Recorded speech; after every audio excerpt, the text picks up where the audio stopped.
How much money ECOT founder William Lager has made from his now closed online charter school isn't known. That's because all profits would have come from two private companies he created, IQ Innovations and Altair Learning Management, that did about $200 million in business with ECOT over the years.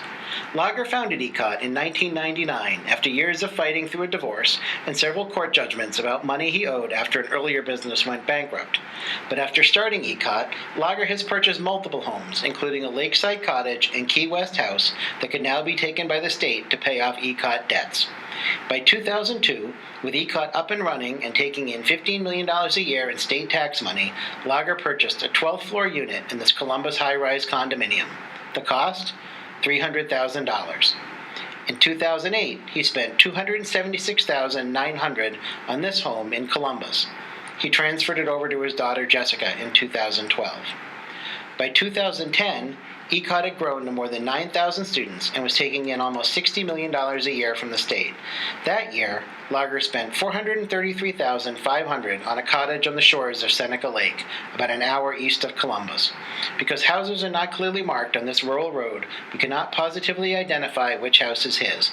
But this house in the area matches the county's building sketch and description as a 1.5-story log home with an attached garage.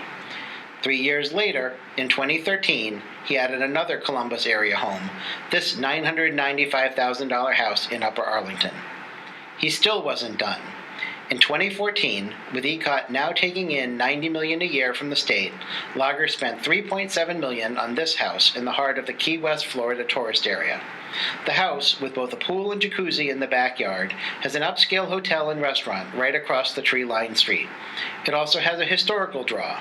Just a few doors down is the mansion that once served as President Harry Truman's Little White House during the winter. It's also just a short walk up the street to Mallory Square, where cruise ships dock, street performers give evening shows, and tourists revel in the town's Margaritaville vibe. Though the Ohio Attorney General has now targeted these properties as possible ways to recover $60 million ECOT still owes the state, that's a long way from happening.